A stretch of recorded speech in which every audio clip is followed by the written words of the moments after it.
Injil Markus. Markus pasal 1.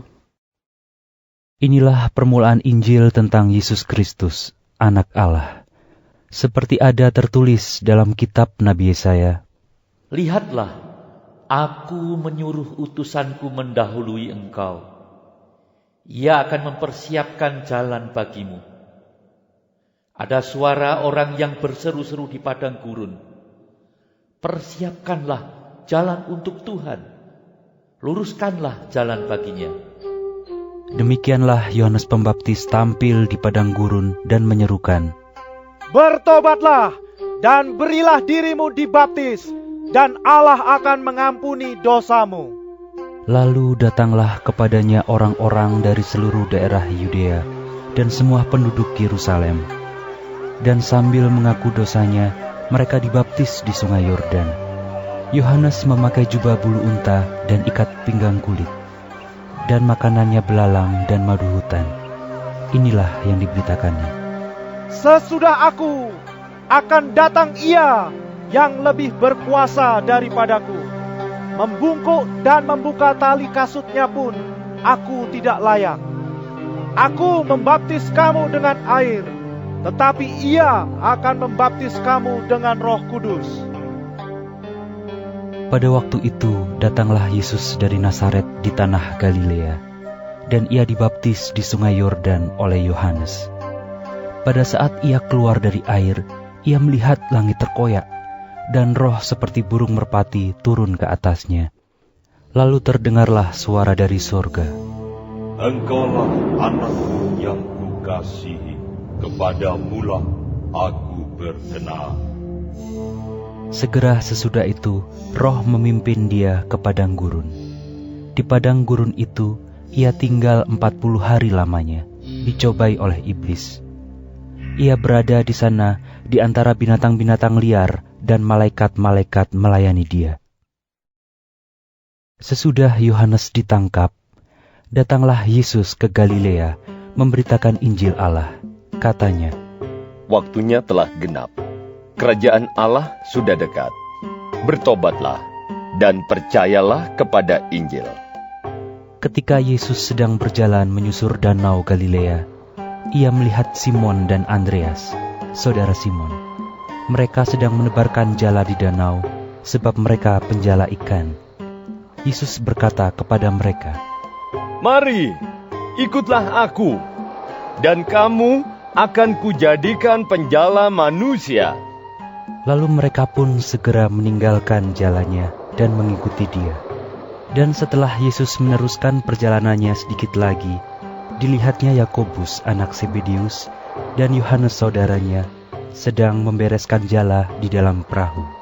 Yesus segera memanggil mereka, dan mereka meninggalkan ayahnya Zebedeus di dalam perahu bersama orang-orang upahannya, lalu mengikuti dia. Mereka tiba di Kapernaum. Setelah hari Sabat mulai, Yesus segera masuk ke dalam rumah ibadat dan mengajar. Mereka takjub mendengar pengajarannya, sebab Ia mengajar mereka sebagai orang yang berkuasa, tidak seperti ahli-ahli Taurat. Pada waktu itu, di dalam rumah ibadat itu, ada seorang yang kerasukan roh jahat. Orang itu berteriak, "Apa urusanmu dengan kami, hai Yesus orang Nazaret? Engkau datang hendak membinasakan kami. Aku tahu siapa engkau, yang kudus dari Allah." Tetapi Yesus menghardiknya, katanya, "Diam, keluarlah daripadanya." Roh jahat itu menggoncang-goncang orang itu, dan sambil menjerit dengan suara nyaring, ia keluar daripadanya. Mereka semua takjub, sehingga mereka memperbincangkannya. Katanya, "Apa ini? Suatu ajaran baru. Ia berkata-kata dengan kuasa." Roh-roh jahat pun diperintahnya, dan mereka taat kepadanya. Lalu tersebarlah dengan cepat kabar tentang dia ke segala penjuru di seluruh Galilea. Sekeluarnya dari rumah ibadat itu, Yesus dengan Yakobus dan Yohanes pergi ke rumah Simon dan Andreas. Ibu mertua Simon terbaring karena sakit demam. Mereka segera memberitahukan keadaannya kepada Yesus. Ia pergi ke tempat perempuan itu, dan sambil memegang tangannya, ia membangunkan dia. Lalu lenyaplah demamnya. Kemudian perempuan itu melayani mereka. Menjelang malam, sesudah matahari terbenam, dibawalah kepada Yesus semua orang yang menderita sakit dan yang kerasukan setan. Maka berkerumunlah seluruh penduduk kota itu di depan pintu. Ia menyembuhkan banyak orang yang menderita bermacam-macam penyakit dan mengusir banyak setan. Ia tidak memperbolehkan setan-setan itu berbicara, sebab mereka mengenal Dia. Pagi-pagi benar, waktu hari masih gelap, ia bangun dan pergi keluar. Ia pergi ke tempat yang sunyi dan berdoa di sana. Tetapi Simon dan kawan-kawannya menyusul dia. Waktu menemukan dia, mereka berkata, "Semua orang mencari engkau." Jawabnya, Marilah kita pergi ke tempat lain, ke kota-kota yang berdekatan, supaya di sana juga aku memberitakan Injil. Karena untuk itu aku telah datang. Lalu pergilah ia ke seluruh Galilea dan memberitakan Injil dalam rumah-rumah ibadat mereka dan mengusir setan-setan.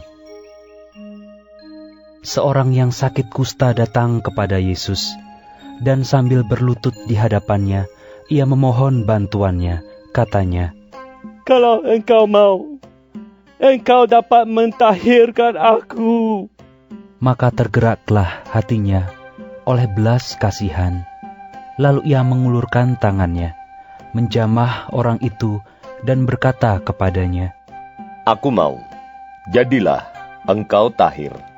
Seketika itu juga lenyaplah penyakit kusta orang itu, dan ia menjadi tahir. Segera ia menyuruh orang itu pergi dengan peringatan keras. Ingatlah, janganlah engkau memberitahukan apa-apa tentang hal ini kepada siapapun. Tetapi pergilah, perlihatkanlah dirimu kepada imam dan persembahkanlah untuk pentahiranmu persembahan yang diperintahkan oleh Musa sebagai bukti bagi mereka. Tetapi orang itu pergi memberitakan peristiwa itu dan menyebarkannya kemana-mana, sehingga Yesus tidak dapat lagi terang-terangan masuk ke dalam kota. Ia tinggal di luar, di tempat-tempat yang sepi. Namun orang terus juga datang kepadanya dari segala penjuru.